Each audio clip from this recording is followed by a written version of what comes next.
Hola, bienvenidos a este trabajo informativo sobre adaptaciones neuromusculares al entrenamiento y contrarresistencia. Este trabajo es presentado por Maldonado Pito, Jorge Ernesto, Buitrago Reyes, José Luis, Farfán Avilar, Javier Alberto, Mena García, Carlos Alberto. En esta oportunidad yo comentaré la terminología de fuerza, potencia y resistencia muscular. Primero vamos a resaltar la fuerza en nuestras actividades diarias, ya sea en el trabajo y en cualquier lugar que nos encontremos, cuando necesariamente tenemos la obligación de levantar o mover cualquier objeto. El grado de esfuerzo requerido para realizar dichos quehaceres es proporcional al nivel de fuerza muscular que se posea. Mientras mayor sea el nivel de fuerza, menor será el esfuerzo requerido para contemplar dicha tarea. La fuerza es asimismo importante para mantener y mejorar la postura corporal, la apariencia personal y en el campo deportivo es muy fundamental para el desarrollo y aprendizaje de destrezas deportivas. A continuación daré un énfasis más a profundidad sobre fuerza muscular. La fuerza muscular se define como la capacidad para ejercer tensión sobre una carga. De esta capacidad depende de la contractibilidad del tejido muscular. La fuerza es frecuentemente reconocida por entrenadores y educadores físicos como el factor más importante en la ejecución de destrezas físicas. Contamos también con la potencia muscular. La potencia muscular difiere de que es la capacidad para ejercer la capacidad máxima de fuerza en el menor tiempo posible. La potencia es muy importante en algunas actividades deportivas donde el atleta está en obligación de vencer cargas en el menor tiempo posible para producir un resultado que generalmente se mide en distancias. Por ejemplo, el lanzamiento de bala al disco, jabalina, en el atletismo, entre otros. Estos ejercicios serán profundizados más adelante por mis compañeros. También tenemos la resistencia muscular. La resistencia muscular parte de la capacidad para ejercer tensiones submáximas repetidamente en un periodo de tiempo. Dicho en otras palabras, es la capacidad para realizar un ejercicio en una gran cantidad de veces o mantener una contracción muscular por un periodo de tiempo prolongado. Como anteriormente se mencionó, existen contracciones musculares. Estas están divididas en isotónicas, las cuales también se subdividen en concéntricas y excéntricas, y las otras llamadas isométricas, las cuales se subdividen en contracciones isotónicas e isonéticas. A continuación daré una breve explicación sobre estas dos.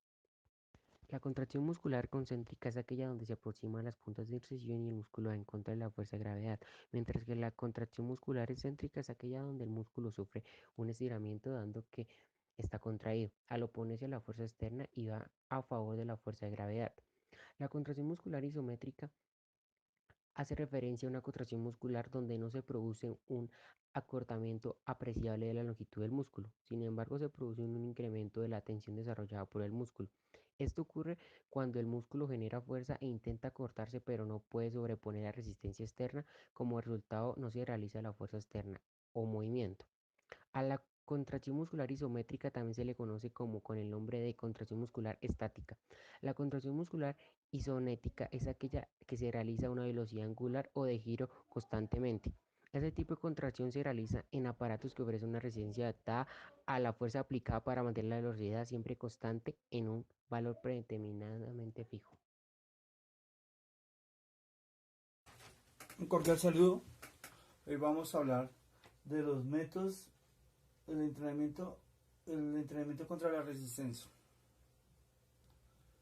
El entrenamiento contra la resistencia produce cambios de adaptación en el músculo, aumenta su volumen, su fuerza, su potencia y su resistencia. Este tipo de entrenamientos también producen cambios en los tejidos de soporte como son tendones y ligamentos, por lo cual lleva un fortalecimiento de estas estructuras que reduce el riesgo de alguna lesión deportiva. Métodos de entrenamiento de la resistencia. Tenemos el método continuo. En este método se realizan actividades sin pausa durante mucho tiempo de intensidad baja, media, aunque constante. Por ejemplo, tenemos el nadar durante una hora a una intensidad media baja, sin descanso. Tenemos otros métodos continuos. Tenemos el método continuo variable. En este método continuo variable, eh, para actividades de menos tiempo de duración que el método anterior también, de forma continua sin parar, aunque variando la intensidad. Por ejemplo, para este método continuo variable tenemos montar bicicleta durante 40 minutos, y cada 2 minutos aumentando la velocidad. Y nuevamente así, cada 2 minutos voy aumentando la intensidad. Este método es variable. Tenemos el continuo invariable. Como su nombre lo indica, las cargas se aplican en dirección estandarizadas de sus parámetros externos. Se emplean por lo general con el fin de desarrollar la capacidad de resistencia aeróbica, teniendo como base ejercicios cíclicos y acíclicos. Como ejemplo acá tenemos un atleta que corre durante 30 minutos con tiempos de recuperación de 5 minutos. Acá observamos que es más el desgaste físico y menos la recuperación. Tenemos el continuo uniforme, siguiendo siempre con el mismo ritmo, denominándose según su intensidad lenta, media y rápida. Tenemos el fartlek. Este método de carrera continua, constantes cambios de ritmo provocados por las alteraciones del terreno, con lo que se realiza normalmente al aire libre. Tenemos diferentes tipos de fartlek que los vamos a nombrar por conocerlos nomás, que es fartlek libre y orientado, fartlek especial, fartlek líder y fartlek de control. Todos esos esperamos poderlos conocer más adelante o poderlos investigar más adelante. Tenemos el método interválico. El método interválico, en este método la resistencia aeróbica y anaeróbica se van alternando las fases de carga y de descansos. Las fases de carga se realizan al 70 y al 80% y las recuperaciones dependen de las intensidades de las cargas, pero nunca son completas. La recuperación correcta se controla con la frecuencia cardíaca, descansos hasta las pulsaciones por minuto. Es el método interválico. Tenemos el método de entrenamiento total. El entrenamiento total que se desarrolla en la naturaleza y en el cual se realizan paradas durante el esfuerzo, pero no para descansar, sino para cambiar de actividad. Otro tipo de ejercicio, se van a realizar otra actividad, otro tipo de ejercicio, según los objetos que dispongan. Para utilizarla en la naturaleza, trabajamos con árboles, piedras, bueno, lo que se nos facilite en el medio que estemos trabajando. Y para forma organizada trabajamos con balones, cuerdas, lazos, ¿sí? Ya más organizado, los otros elementos que podamos llegar a manejar en el área que corresponda. Muchas gracias. Hola, mi nombre es Javier Farfán. Hoy vamos a hablar acerca de mecanismos de ganancia de fuerza. Pero antes de eso debemos entender que la fuerza es la capacidad de la musculatura para vencer una resistencia externa, generando una tensión en los músculos. Diferentes tipos de fuerza. Hay una fuerza estática, que es el resultado de una contracción isométrica. Se crea en un incremento de tensión de los elementos que se contraen sin que haya una variación de longitud en la estructura muscular. Hay una tensión estática que no genera un movimiento físico porque el resultado de la fuerza del desplazamiento es igual a cero. Esto permite mantener una postura de ejercicio determinada. Existe una fuerza dinámica que, a diferencia de la anterior, en este caso ocurre una contracción isotónica que da como resultado un incremento de la tensión de los músculos y un desplazamiento de la estructura muscular. Existe una fuerza máxima, también conocida como fuerza bruta.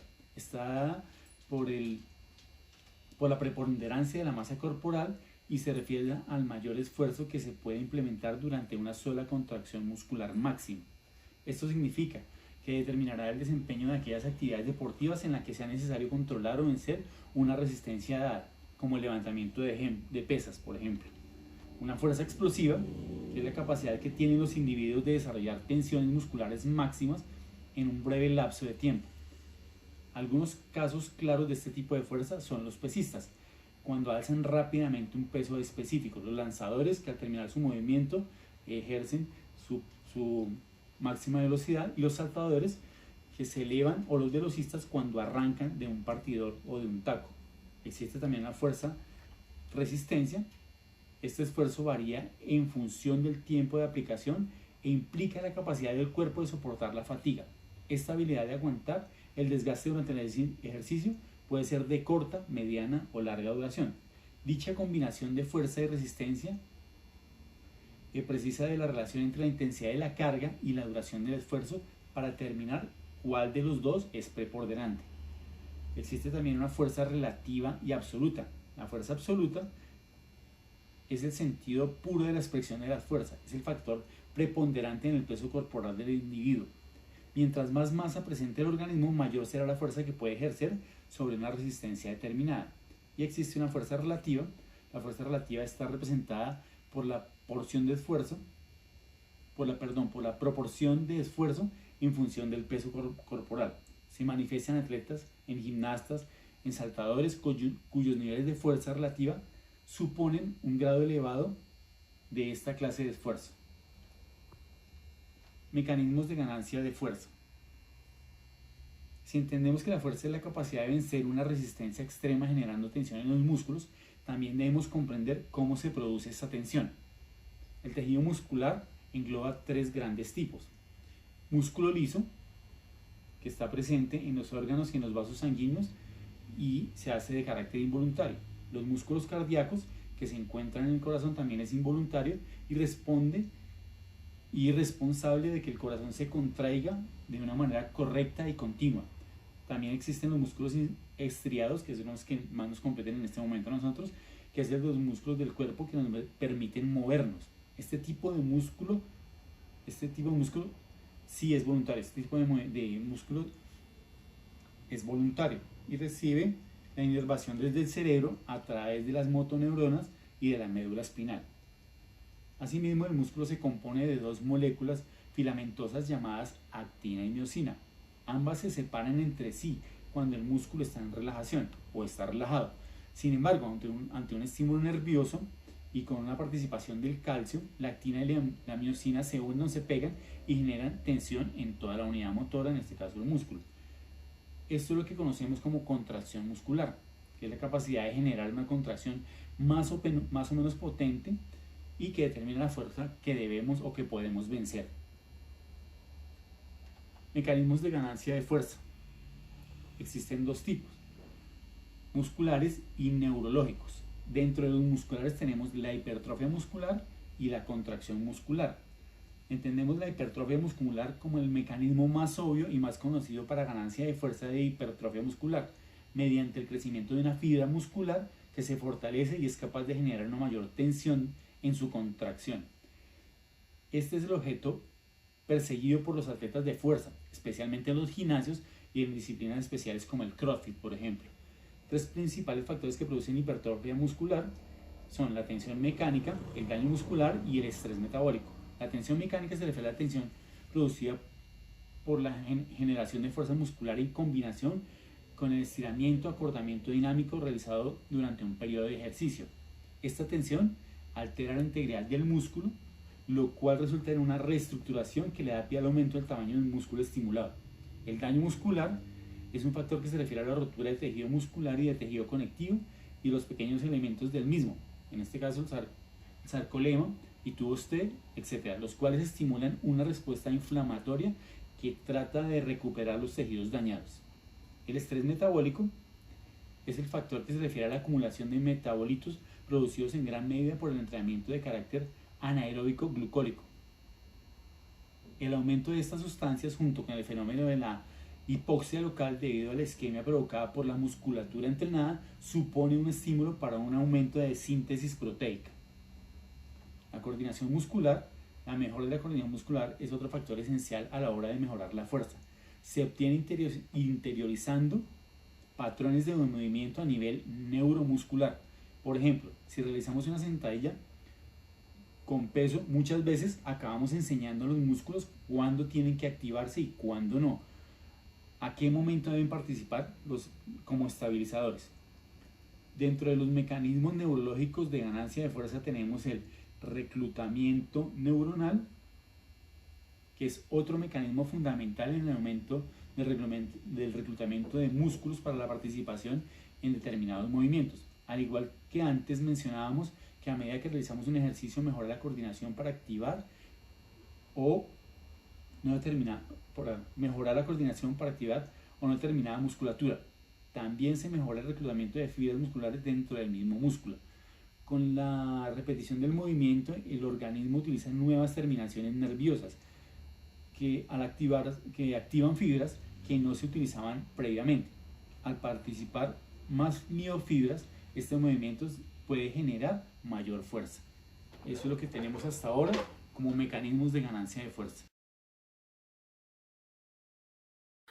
Valoración de la fuerza.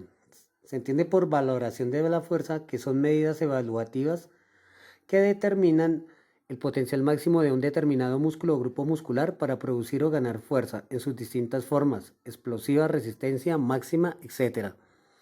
Está el test de la repetición máxima, tomado por Thomas Delorme en 1945, que introdujo este concepto. La repetición máxima es la cantidad de peso que puede levantar una persona en un número determinado de veces en un ejercicio determinado. Se dejan unas ecuaciones y fórmulas que son adaptados por Leuser y Cole en 1997. Hay aspectos que toca tener en cuenta para la realización de la RM. Es importante destacar la relación peso-número máximo de repeticiones y está influenciado por numerosos factores, nivel y tipo de entrenamiento específico o el tipo de ejercicio, descrito por Bompa en 1995, Earle y Bachelet en el 2004. La descripción del test de la repetición de la máxima repetición. El objetivo del test es movilizar la mayor cantidad de peso posible en una RM, en la que no se completa ni la velocidad ni la potencia desarrollada durante dicha manifestación. Este es un test adaptado por Nacleiro, 2001, Casa en el 2005, Newton y Kramer en 1994, que hablan de esta repetición máxima.